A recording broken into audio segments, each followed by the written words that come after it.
Hello and welcome to the Fishing Guide Podcast. This is probably going to be the greatest show in the history of the Fishing Guide Podcast because of the lighting. We're at Blue Bank Resort here on Reelfoot Lake, and it is absolutely crazy gorgeous. Pretty excited about it. Not only that, I happen to have someone who I haven't fished with yet, and I'm super excited about it. His dad's always trying to get me to go fishing, and now I get to go fishing with Matt. Matt, tell him who you are, and tell us a little bit about yourself. I'm Matt Outlaw. I'm the son of Whitey Outlaw. Everybody knows him. Yeah. I'm a full-time crappie guide on Santee Cooper. My guide business is Outlaw Outdoors Guide Service. Uh-huh. So I guide year-round for crappie. Wow. That's pretty amazing. So let's just break down Santee Cooper when it comes to crappie fishing. Is it really good in the spring and then okay the rest of the time of the year and then it gets good again in the winter? Santee's an amazing lake. It's a big lake. It's an intimidating lake. I mean, I fished on it my whole life, and it still intimidates me. It can be the best fishery in the world, but it can also whip your butt.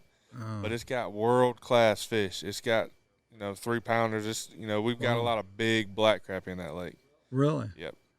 It's the springtime. Springtime's good fishing everywhere, but right. To be honest with you, my favorite time to fish it's in the summertime. That's the most Really? consistent time of the year. I mean, the fish they're in the same areas through the whole summer. They don't move. Weather's more consistent then? Weather's more consistent. It's hot. You don't have a whole lot of people fishing in the summertime. Right. But the fish are on brush, and they stay there. They don't go nowhere. They sit right there. You can catch them day in, day out.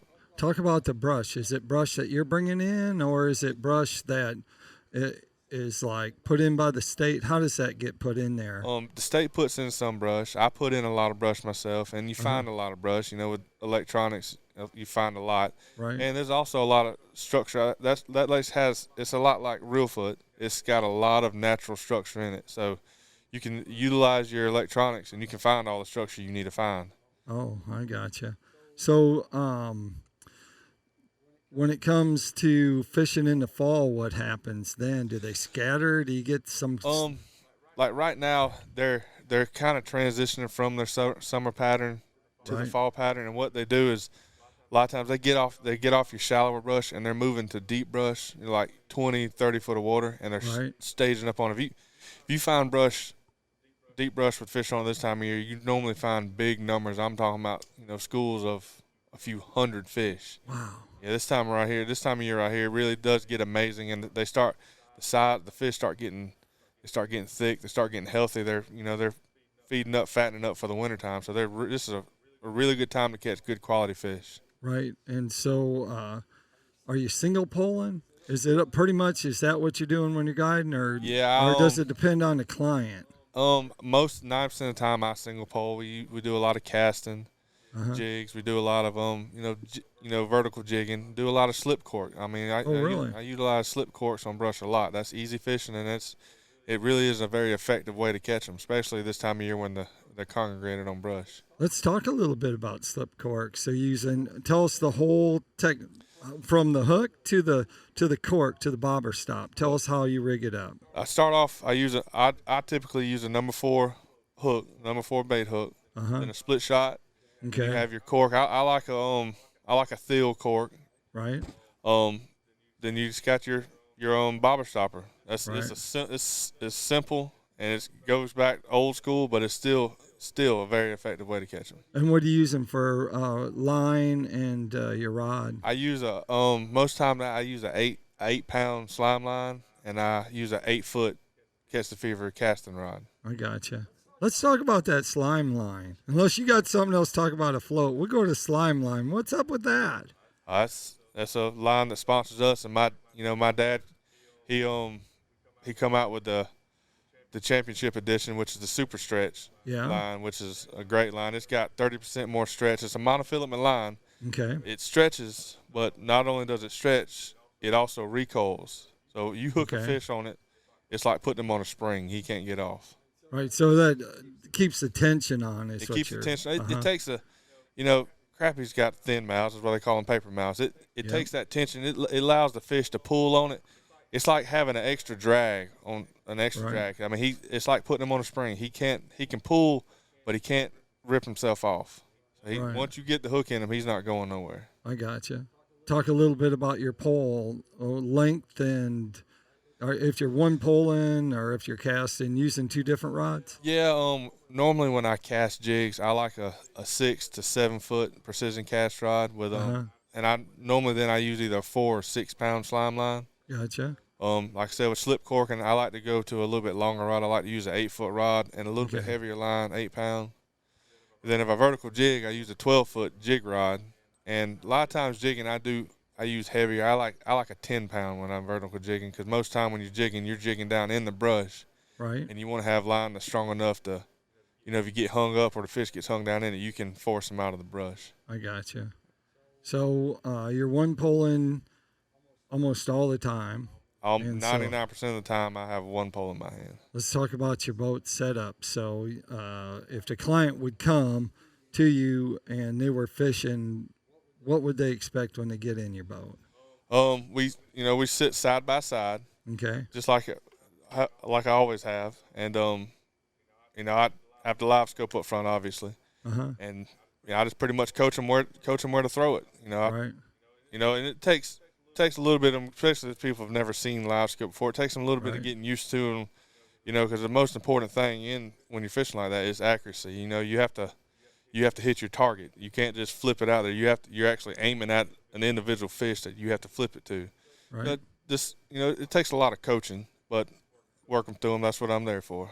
Right. And so do you have blades in the back or something to slow you up, or trolling motors in the back like people are doing now to get you to stop that drift? Right now, I just got a new boat, so I don't have power poles on it yet. They are coming, but I do like to use the drift paddles with those. On brush, you don't use them as much, but if you're, like, say I'm open water fishing, looking for suspended fish, I do utilize the paddles a lot. I'll have my trolling motor on 100 searching, and when I see a fish, instead of turning the trolling motor around backwards to slow down, I'll just put the paddles down, and that slows me down enough to get where I need to get. Talk about wind. Because I'm guessing Santee Cooper, every once in a while it gets a little windy. How do you work around when you're taking people out and catching crappie with the wind? Santee's big, and the wind is a huge. That's really the most important factor you have. That's really. You have to watch the wind, and the good thing about it being so big is that there's so many areas that you can fish to get out of the wind.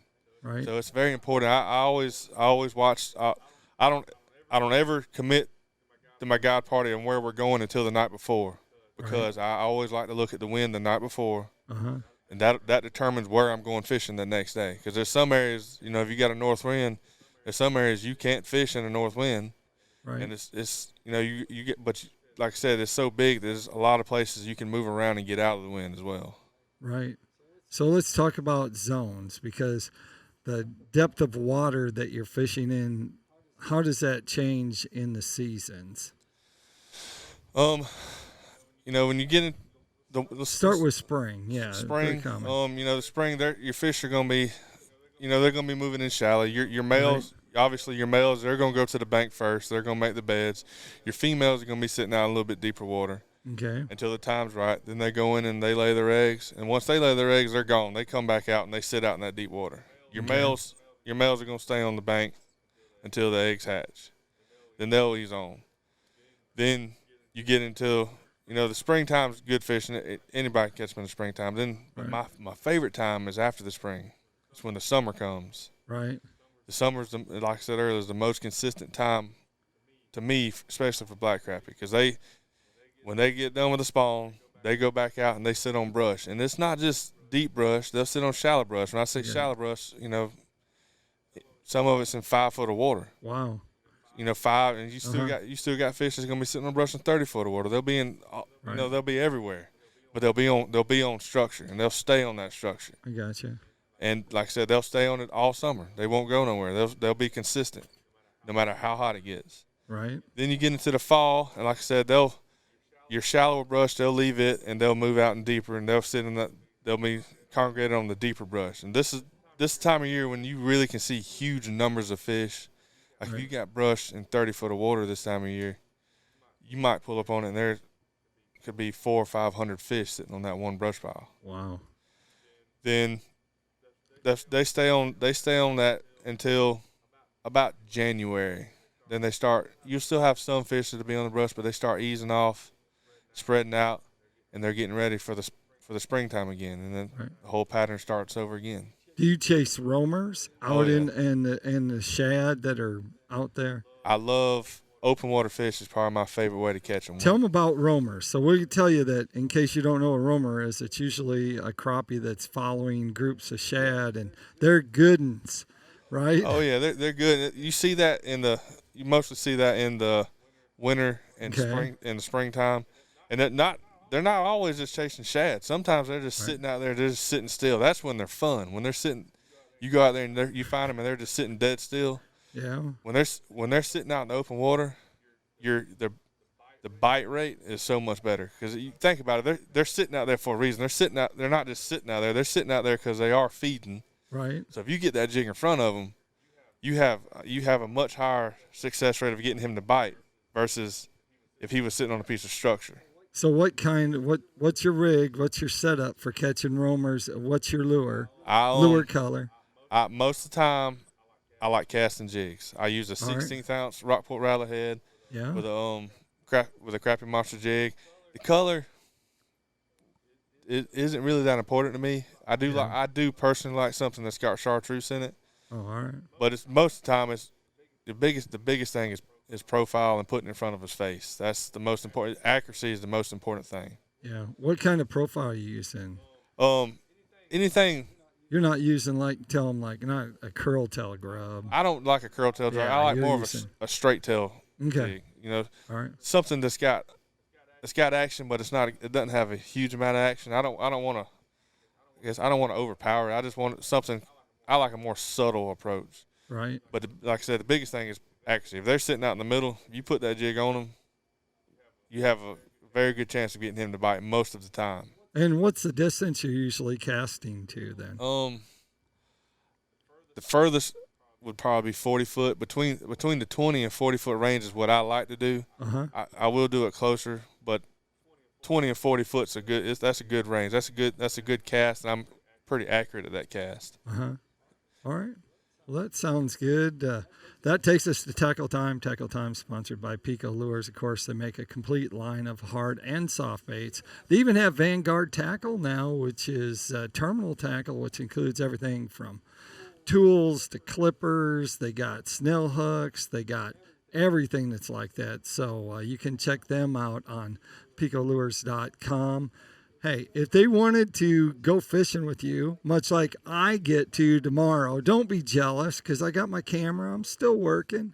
But how would they contact you? They can call me on my cell phone, which is 803-413-8236, or they can message me on Facebook. My Facebook page is Outlaw Outdoors Guide Service. And what town, where's kind of the location that they're going to have to find lodging at?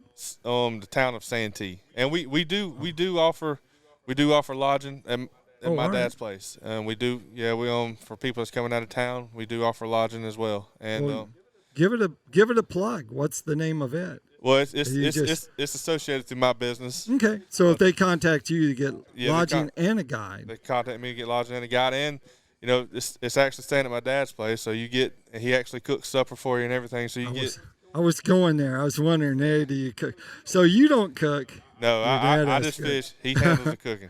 I like that idea right there. That I'd rather do that. I'd rather come home and eat tuna out of a can and fish an extra hour than come home and cook someone a meal. That's right. So that's good stuff. So that's pretty awesome because now they can get it all there. That's right. So that's really good. They come there and stay, and I pick them up in the morning, and we go fishing. Yeah, so they're getting the best of that deal, that's for sure.